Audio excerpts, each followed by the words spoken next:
Guys, நீங்கள் உங்கள் வாழ்க்கையில் எப்போயாச்சும் டிக்ஷனரி கண்டிப்பாக யூஸ் பண்ணியிருப்பீங்க. அது ஆக்ஸ்ஃபோர்ட் டிக்ஷனரியாக இருக்கட்டும், இல்லாட்டி கம்ப்யூட்டரில் இருக்கிற ஒரு சாஃப்ட்வேராக இருக்கட்டும், ஆப்பாக இருக்கட்டும், இல்லாட்டி அது 10 ரூபா டிக்ஷனரி வரும்ல, அதுவாக கூட இருக்கட்டும். ஸோ நீங்கள் வாழ்க்கையில் எப்போயாச்சும் டிக்ஷனரி கண்டிப்பாக யூஸ் பண்ணியிருப்பீங்க. English to English, English to Tamil, Tamil to English, பாதி பேரெல்லாம் தமிழ் டு தமிழ் டிக்ஷனரியெல்லாம் யூஸ் பண்ணுவாங்க. ஸோ கைஸ், அதே மாதிரி பைத்தனில் டிக்ஷனரின்னு சொல்லிட்டு ஒன்று இருக்குது. ஸோ இந்த வீடியோவில் உங்களுக்கு பைத்தனில் இருக்கிற டிக்ஷனரி, அதுக்கு யூஸ் என்ன, அது எல்லாத்தையும் இப்போ உங்களுக்கு சொல்ல போகிறேன். ஸோ கொஞ்சம் கூட டைம் வேஸ்ட் பண்ண வேணாம், லெட்ஸ் கெட் ஸ்டார்டட்.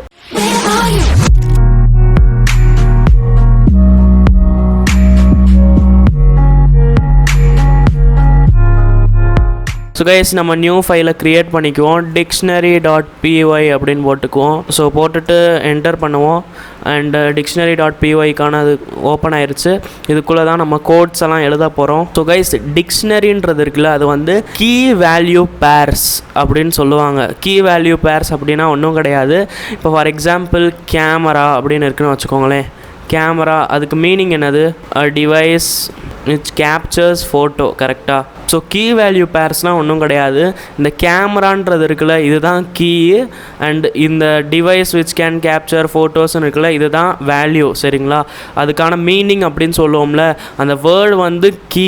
பைத்தன்லாம் அந்த வேர்டு வந்து கீ. அண்ட் அதுக்கான மீனிங் சொல்கிறோம்ல, அதுதான் வேல்யூ. சரிங்களா? உங்களுக்கு புரிஞ்சிருக்கும்னு நினைக்கிறேன். ஒரு எக்ஸாம்பிளுக்கு தான் சொல்கிறேன், ஓகேவா? அதில் வேர்டு மீனிங் அப்படிலாம் ஒன்றும் இருக்காது. ஸோ கைஸ், நம்ம வந்து D1 அப்படின்னு ஒரு டிக்ஷனரி க்ரியேட் பண்ணிக்குவோம். அண்ட் டிக்ஷனரின்றதை டிஃபைன் பண்ணுறதுக்கு நம்ம கர்லி பிராசஸ் போடுவோம். கர்லி ப்ராக்கெட்ஸ் இருக்கும்ல, அதை போடுவோம். ஓகே, ஸோ உங்களுக்கு ப்ரூவ் பண்ணுறதுக்காக நான் பிரிண்ட் டைப் ஃபங்க்ஷனை வச்சு உங்களுக்கு காமிச்சிட்றேன். டைப் ஃபங்க்ஷன் உங்களுக்கு ஏற்கனவே சொல்லியிருப்பேன் ஒரு வீடியோவில். ஸோ டைப் ஆஃப் D1 அப்படின்னு போட்டேன்னு வச்சுக்கோங்களேன். இது எந்த டேட்டா, இது என்ன டைப்புன்னு காமிச்சிரும். இப்போ பாருங்கள், ரன் பண்ணுறேன். கீழே பாருங்கள், கிளாஸ் டிக் அப்படின்னு வந்துருச்சு. ஸோ இது வந்து ஒரு டிக்ஷனரி அப்படின்றதுக்கான ப்ரூஃப். இப்போ வந்து நான் இங்கே ஸ்கொயர் ப்ராக்கெட்ஸ் போட்டேன்னா இது வந்து ஒரு லிஸ்ட்டு. பாருங்கள், கிளாஸ் லிஸ்ட் அப்படின்னு வந்துருச்சு. இங்கே ஒரு வேளை நம்ம பேரந்தசிஸ் போட்டோம்னா இது வந்து ஒரு blank டப்பிள். கரெக்டாக? பாருங்கள், கிளாஸ் டப்பிள்னு வந்துருச்சு.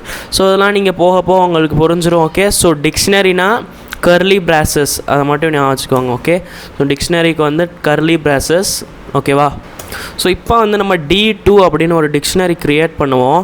அதுக்குள்ளே வந்து யாருக்கு என்ன சாப்பிட்றது பிடிக்கும் அந்த மாதிரி சம்திங் எக்ஸாம்பிளுக்கு வந்து உங்களுக்கு க்ரியேட் பண்ணி காமிக்கிறேன். ஸோ ஃபார் எக்ஸாம்பிளுக்கு வந்து கிஷனுக்கு வந்து என்ன பிடிக்கும்னா பர்கர். ஓகேவா?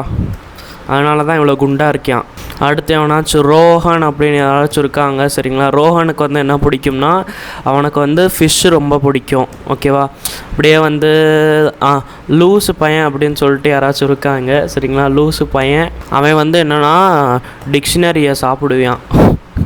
தெரியும், எனக்கு இது ரொம்ப மோசமான எக்ஸாம்பிளாக தான் கொடுக்குறேன், பட் உங்களுக்கு புரிய வைக்கிறதுக்கு தான். சரிங்களா? ஸோ இப்போ நான் வந்து இங்கே ஒரு வேளை பிரிண்ட் போட்டுட்டு D2 அப்படின்னு போட்டேன்னு வச்சுக்கோங்களேன். என்னோடய டிக்ஷனரி பிரிண்ட் ஆயிரும். பாருங்கள், கீழே கிஷன், பர்கர், ரோஹன், ஃபிஷ், லூஸ், பையன், டிக்ஷனரி அப்படின்னு போட்டிருக்கு. ஓகே, ஸோ இப்போ வந்து நான் வந்து கிஷன் என்ன திங்கிறான் அதை மட்டும் தெரிஞ்சுக்கணும்னா ஸ்கொயர் ப்ராக்கெட்ஸ் போட்டுட்டு அதுக்குள்ளே என் பேர் கிஷன் அப்படின்னு போட்டேன்னு வச்சுக்கோங்களேன். இப்போ ரன் ஆயிரும். பாருங்கள் எரர் வந்திருக்கு. பிகாஸ் கிஷன்ன்றது ஒரு ஸ்ட்ரிங்கு இங்கே, அதனால் கோட்டு போடணும். ஓகே, ஸோ கோட்டு போட்டுக்குவோம். இப்போ நான் ரன் பண்ணுறேன். பாருங்கள், கிஷன் என்ன சாப்பிடுவான்னா பர்கர் சாப்பிடுவேன் அப்படின்னு வந்துருச்சு. இப்போ அதே மாதிரி வந்து நான் லூஸு பையன் போட்டேன்னு வச்சுக்கோங்களேன். பாருங்கள், டிக்ஷனரி அப்படின்னு வந்துருச்சு. சரிங்களா? ஸோ இதுதான் கீ வேல்யூ பேர்ஸு. கீனா நம்மளோட இந்த ஸ்டார்டிங்கில் இருக்கும்ல, இதுதான் கீயு. அதுக்கப்புறம் இருக்கிறது வந்து வேல்யூ. ஓகேவா? அந்த மாதிரி நிறைய பேராக இருக்குல்ல, அதுதான் key value pairs. Okay, and guys, நீங்கள் வந்து டிக்ஷனரிக்குள்ளேயே ஒரு டிக்ஷனரியெல்லாம் க்ரியேட் பண்ணலாம். வெயிட் பண்ணுங்கள், உங்களுக்கு காட்டுறேன். ஸோ ஃபார் எக்ஸாம்பிளுக்கு வந்து யாராச்சும் ஒருத்தவங்க இருக்காங்க, லோகேஷ் அப்படின்னு சொல்லிட்டு ஒருத்தவங்க இருக்காங்கன்னு வச்சுக்கோங்களேன். பிரேக்ஃபாஸ்ட்டில் வந்து அவன் என்ன சாப்பிடுவான்னா மேகி. அப்புறம் லஞ்சில் வந்து பிரியாணி சாப்பிடுவான். அடுத்து டின்னரில் வந்து அவன் வந்து சிக்கன் சாப்பிடுவான். Winner chicken dinner. ஹஹா. ஓகேவா? ஸோ இப்போ நான் என்ன பண்ணேன்னா லோகேஷ் அப்படின்றவனுக்கு ஒரு தனியான ஒரு டிக்ஷனரி க்ரியேட் பண்ணிட்டேன். அவன் காலையில் என்ன சாப்பிடுவான், அது என்ன பண்ணுவான். சரிங்களா? இப்போ நான் வந்து இங்கே ஒரு வேளை லோகேஷ் அப்படின்னு போட்டுட்டு பிரிண்ட் பண்ண நினச்சேன்னு வச்சுக்கோங்களேன். லோகேஷ் என்ன சாப்பிடுவான், பிரேக்ஃபாஸ்ட்டில் என்ன சாப்பிடுவான், லஞ்சில் என்ன சாப்பிடுவான், அதெல்லாம் பிரிண்ட் ஆகிடுச்சு. ஓகேவா, உங்களுக்கு புரிஞ்சுச்சா? ஸோ இந்த வேல்யூ இருக்கும்ல, வேல்யூ இது வந்து கீ தானே, லோகேஷன்றது ஒரு கீ கரெக்டாக. அந்த வேல்யூ இருக்கும்ல, அந்த வேல்யூக்குள்ளே நீங்கள் ஒரு லிஸ்ட்டாக வச்சுக்கலாம், டிக்ஷனரியாக வச்சுக்கலாம். இங்கே வந்து நம்ம ஒரு டிக்ஷனரி தானே வச்சுருக்கோம். இந்த கர்லி பிராசஸ் போட்டுட்டு இங்கே போட்டோம்னா அது வந்து ஒரு டிக்ஷனரி கரெக்டாக. ஸோ அந்த வேல்யூஸ்ன்றது ஒரு லிஸ்ட்டாக வைக்கலாம், ஒரு டப்புலாக வைக்கலாம். ஓகேவா, இப்போ வந்து இங்கே ஒரு இன்னொரு ஸ்கொயர் ப்ராக்கெட் போட்டுட்டு பி அப்படின்னு போட்டிங்கன்னு வச்சுக்கோங்களேன். அவன் காலையில் என்ன சாப்பிடுவான், மேகி, அதை மட்டும் பிரிண்ட் ஆயிடுச்சு. ஸோ இந்த மாதிரி ஸ்கொயர் ப்ராக்கெட்ஸ் போட்டுட்டு நீங்கள் அது அந்த டிக்ஷனரிக்குள்ளே இருக்கிறத ஆக்சஸ் பண்ண முடியும். ஓகேவா, புரிஞ்சுச்சா உங்களுக்கு? ஸோ கைஸ், இப்போ வந்து என்ன நடக்குதுன்னா, நம்ம ஃப்ரெண்டு வந்து அவனோட பேரையும் இந்த டிக்ஷனரியில் ஆட் பண்ண சொல்கிறியான். சரிங்களா? ஸோ நீங்கள் என்ன பண்ணுவீங்க, இங்கே உட்காந்து வந்து டைப் பண்ணுவீங்க. அது அப்படிலாம் பண்ண வேணாம், நீங்கள் இங்கே எழுதலாம் D2 அடுத்து ஸ்கொயர் ப்ராக்கெட் அடுத்து அவனோட பேர் தினேஷ் அப்படின்னு போட்டுக்குவோம். ஓகே, அண்ட் அவன் வந்து என்ன சாப்பிடுவானா, சப்பாத்தி சாப்பிடுவான். ஓகேவா, ஸோ இப்போ நான் ரன் பண்ணுறேன் பாருங்கள்.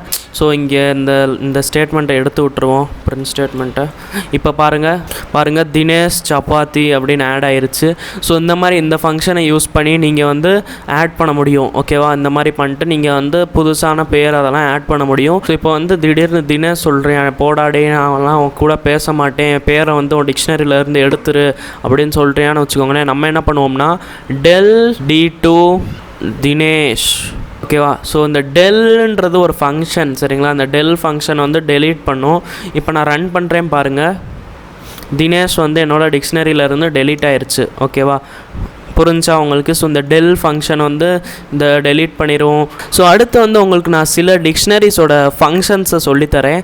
ஸோ இப்போதைக்கு இதை நான் கமெண்ட் அவுட் பண்ணிக்கிறேன். ஓகேவா, ஸோ நம்மக்கிட்ட வந்து காப்பி அப்படின்னு ஒரு ஃபங்க்ஷன் இருக்கும். ஸோ அதை சொல்கிறதுக்கு முன்னாடி நான் ஒன்று செஞ்சு காமிச்சிடுறேன். ஒருவேளை நான் வந்து D3 ஈக்குவல் டு D2 இப்படின்னு பண்ணிட்டேன்னா என்ன நடக்கும், D3 அப்படின்னு ஒரு வேரியபிள் க்ரியேட் பண்ணியிருக்கேன். அது ஒரு டிக்ஷனரி கிடையாது. சரிங்களா, அது வந்து ஜஸ்ட்டு ஒரு வேரியபிள். அது வந்து இந்த D2வை பாயிண்ட் பண்ணுது, D3 ஈக்குவல் டு D2 அப்படின்னு. சரிங்களா, இப்போ நான் ஒரு வேளை del D3 கிஷன் அப்படின்னு போட்டேன்னு வச்சுக்கோங்களேன். ஸோ இப்போ போட்டு இப்போ நான் ரன் பண்ணுறேன் பாருங்கள் கிஷன்ன்றது டெலீட் ஆயிடுச்சு. ஸோ நிறைய பேருக்கு வந்து இது எதுக்கு டெலீட் ஆச்சுன்றது புரிஞ்சிருக்காது. ஸோ நான் வந்து உங்களுக்கு சொல்லிடுறேன் பாருங்கள். D3 ஈக்குவல் டு D2 அப்படின்னு போட்டிருக்கோம். ஓகேவா, இப்போ நீங்கள் வந்து ஒரு வேளை C++ ப்ரோக்ராமராக இருந்தீங்கன்னு வச்சுக்கோங்களேன், உங்களுக்கு நான் சொல்லிடுறேன். D3ன்றது ஒரு பாயிண்டர். அது வந்து எதை பாயிண்ட் பண்ணுதுன்னா D2வை பாயிண்ட் பண்ணுது. ஓகேவா, ஸோ இப்போ D2வை பாயிண்ட் பண்ணுறப்ப நம்மளுக்கு தேவையான இடத்துல நம்ம D2லேருந்து எதை வேணாலும் டெலீட் பண்ண முடியும். ஓகேவா, நான் D2லேருந்து எதை வேணாலும் டெலீட் பண்ண முடியும். ஆனால் நான் அங்கே D2ன்ற பேர் போட தேவையில்லை. ஓகேவா, புரியுதா என்ன சொல்கிறேன்னு? ஈஸியாக சொல்லவா, எல்லாருக்குமே புரிகிற மாதிரி சொல்லவா, D3 ஈக்குவல் டு D2ன்னு போட்டோன்னே D2க்கு D3 அப்படின்னு ஒரு பேரை தான் கொடுத்துட்டேன். சரிங்களா, அதனால தான் இப்போ நான் del D3 அப்படின்னு போட்டதால் D2 D3 ரெண்டும் ஒன்று தானே, அதனால தான் கிஷன் அப்படின்றது டெலீட் ஆயிடுச்சு. புரிஞ்சுச்சா உங்களுக்கு? கைஸ், உங்களுக்கு புரியலைன்னா பிரச்சனை இல்லை. இப்போதைக்கு இந்த பாயிண்டர்ஸ் கான்செப்டை வந்து நம்மளுக்கு தேவையில்லை. சரிங்களா, நான் ஜஸ்ட்டு உங்களுக்கு ஒரு ஃபங்க்ஷன் சொல்லி தர போகிறேன். அதுக்காக தான் இந்த del D3 D2 அப்படிலாம் போட்டேன். இதை பற்றி நம்ம அடுத்தும் பேசுவோம். புரியலான்ட்டையும் கவலைப்படாதீங்க. ஓகே கைஸ், நான் வந்து இப்போ கோடை எழுதிக்கிறேன். எழுதுனது முழுசாக கம்ப்ளீட் பண்ணது, அந்த ஃபங்க்ஷனை எழுதுனதுக்கப்புறம் எக்ஸிக்யூட் பண்ணி காமிச்சதுக்கப்புறம் உங்களுக்கு எக்ஸ்பிளைன் பண்ணுறேன். ஓகேவா, காப்பி அப்படின்னு ஒரு ஃபங்க்ஷன் இருக்குது. இருங்க உங்களுக்கு செஞ்சு காமிச்சிடுறேன். காப்பி. ஓகே, இப்போ வந்து நான் இதை ரன் பண்ணுறேன்னு பாருங்கள். எனக்கு கிஷன் பர்கர் வந்துருச்சு, டெலீட் ஆகலை இந்த வாட்டி. இது ஏன் நடக்கலைன்றதை உங்களுக்கு சொல்லிடுறேன் பாருங்கள். D3 equal to D2 dot copy என்ன பண்ணும்னா இந்த D2ஓட ஒரு தனியான ஒரு காப்பியை கொண்டு போய் D3க்குள்ளே கொடுத்துரும். ஸோ இப்போ வந்து D3 எதுக்கு ஈக்குவலாக இருக்குன்னா D2ஓட காப்பி இதுக்கு தான் ஈக்குவலாக இருக்குது. சரிங்களா, D2ஓட காப்பி இருக்குல்ல, D2ன்றது புதுசாக இன்னொரு D2 வந்து உருவாயிருக்கு, அதோட காப்பி அதுக்கு ஈக்குவலாக தான் இருக்குது. ஸோ அதனால தான் நான் del D3 கிஷன் அப்படின்னு போட்டிருந்தாலும் எனக்கு வந்து கிஷன் அப்படின்றது டெலீட் ஆகாமல் இருக்குது. சரிங்களா, ஸோ டாட் காப்பி என்ன பண்ணும்னா D2ஓட காப்பியை எடுத்துக்கிறோம். ஓகேவா, இந்த டாட் காப்பி ஃபங்க்ஷன் வந்து ரொம்ப இம்பார்ட்டண்ட்டாக இருக்கும். இதெல்லாம் நீங்கள் ஏதாச்சும் பெரிய பெரிய சாஃப்ட்வேரெல்லாம் உருவாக்குறீங்க, காப்பி பேஸ்ட் அந்த மாதிரி சாஃப்ட்வேரில் ஃப்யூச்சர் கொண்டு வரீங்கன்னா அதுக்கெல்லாம் யூஸ்ஃபுல்லாக இருக்கும். ஸோ இந்த காப்பி ஃபங்க்ஷன் மட்டும் ஞாபகம் வச்சுக்கோங்க, ஓகேவா? இதே மாதிரி நிறைய ஃபங்க்ஷன்ஸ் இருக்கும். ஸோ இருங்க இதை கமெண்ட் அவுட் பண்ணி உங்களுக்கு காமிச்சிடுறேன். ஸோ ஒருவேளை வந்து நான் print d2.get கிஷன் அப்படின்னு போட்டேன்னு வச்சுக்கோங்களேன். இது நார்மலாக நம்மளுக்கு அப்போ நடந்த மாதிரி தான். கிஷனில் என்ன இருக்கோ அது கிடச்சிரும், பர்கர் அப்படின்னு கிடச்சிரும். ஸோ நார்மலாக நம்ம ஃபஸ்ட்டு பண்ணோம்ல அந்த ஸ்கொயர் ப்ராக்கெட்ஸ் போட்டுட்டு அதே தான் இதுவும். ஓகே, ஸோ இப்போ இங்கே ஒரு வேளை வந்து நான் d2.update ராணி அப்படின்னு யாராச்சும் இருக்காங்க, அவங்களுக்கு வந்து டாஃபி ரொம்ப பிடிக்கும், ஓகேவா? ஸோ டாஃபி அப்படின்னு போட்டேன். ஓகே, ஸோ இப்போ நான் ரன் பண்ணால் என்ன நடக்கும்னா பாருங்கள், ராணி டாஃபின்னு எக்ஸ்ட்ரா ஆட் ஆயிருச்சு, ஓகேவா? ஸோ இந்த அப்டேட் ஃபங்க்ஷன் என்ன பண்ணும்னா ஆட் பண்ண வச்சிரும், ஓகேவா? ஸோ நம்ம லைன் நம்பர் 5ல் வந்து ஒன்று பண்ணியிருக்கோம் பாருங்கள், d2 தினேஷ் = சப்பாத்தி. நீங்கள் இந்த ஸ்கொயர் ப்ராக்கெட்ஸ் போட்டு கூட நீங்கள் அப்டேட் பண்ணிக்கலாம். நீங்கள் .update ஃபங்க்ஷனும் யூஸ் பண்ணி நீங்கள் அப்டேட் பண்ணிக்கலாம், ரெண்டும் ஒன்று தான், ஓகேவா?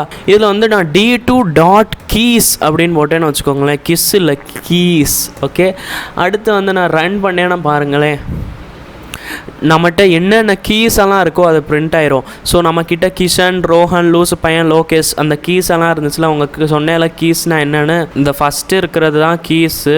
ஸோ அது எல்லாமே பிரிண்ட் ஆயிடுச்சு. ஒருவேளை வந்து நான் இங்கே print values அப்படின்னு போட்டேன்னு வச்சுக்கோங்களேன், பாருங்கள் எல்லா values, burgers, fish, BA magic எல்லாம் பிரிண்ட் ஆயிடுச்சு, ஓகேவா? ஸோ ஒருவேளை நான் வந்து d2.items அப்படின்னு போட்டேன்னு வச்சுக்கோங்களேன், எல்லா ஐட்டம்ஸ் உள்ளக்கு என்னென்னலாம் இருக்கோ எல்லாமே பிரிண்ட் பண்ணி விட்டுரும். ஸோ பாருங்கள் என்ன இருக்குது, கிஷனு, பர்கரு, ரோஹன், இது அது எல்லாமே பிரிண்ட் ஆயிடுச்சு, ஓகேவா? ஓகே, ஸோ இப்போ ஒருவேளை வந்து உங்களுக்கு டிக்ஷனரியோட எக்ஸ்ட்ரா ஃபங்க்ஷன்ஸ் அதெல்லாம் தெரிஞ்சுக்கணும்னா நீங்கள் கூகுளில் போங்க. கூகுளில் போயிட்டு டைப் பண்ணுங்கள் டிக்ஷனரி ஃபங்க்ஷன்ஸ் இன் பைத்தன் அப்படின்னு போடுங்க, எல்லாமே வந்துடும். அதெல்லாம் நீங்கள் செக் பண்ணி யூஸ் பண்ணி பாருங்கள். பட் நான் வந்து மேக்ஸிமம் யூஸ் ஆகிறத சொல்லிட்டேன். அப்டேட்டு, காப்பி இதுதான் மேக்ஸிமம் யூஸ் ஆகும். ஸோ நான் வந்து சொல்லிட்டேன், பட் எதுக்கும் நீங்கள் சர்ச் பண்ணி தெரிஞ்சுக்கோங்க, ஓகேவா? நீங்கள் தெரிஞ்சுக்கலாம், நாலேஜ் எல்லாம் கெயின் பண்ணிக்கலாம், ஓகேவா? ஸோ கைஸ், இன்னும் வந்து ஒருவேளை நீங்கள் என்னோட பைத்தன் ப்ரோக்ராமிங் பிளேலிஸ்ட்டை ஆக்சஸ் பண்ணலன்னு வச்சுக்கோங்களேன், பண்ணிக்கோங்க, ஓகே? அந்த பிளேலிஸ்ட்டில் தான் நான் பைத்தன் ப்ரோக்ராமிங் கோர்ஸு ஸ்டார்டிங்லேருந்து எண்டிங் வரைக்கும் போட்டிருக்கேன். அந்த பிளேலிஸ்ட்டோட வீடியோ தான் இதுவும். ஸோ நீங்கள் அந்த பிளேலிஸ்ட்டை போய் செக் அவுட் பண்ணலாம். ஸோ கைஸ் இப்போ தான் என்னோட மொபைலில் வந்து நான் ஒரு நோட்டிஃபிகேஷன் பார்த்தேன், we have finally completed 100 subscribers. Yes, thank you guys, நீங்கள் நல்லா சப்போர்ட் பண்ணிங்க, வெரி தேங்க்யூ, வெரி தேங்க்யூ. அப்படியே கொஞ்சம் நல்லா சப்போர்ட்டும் பண்ணுங்கள். So thank you all for supporting and வாட்சிங் திஸ் வீடியோ. நான் உங்களை அடுத்த வீடியோவில் பார்க்குறேன். Up to that stay tuned and keep வாட்சிங் கோடிங் அண்ணா.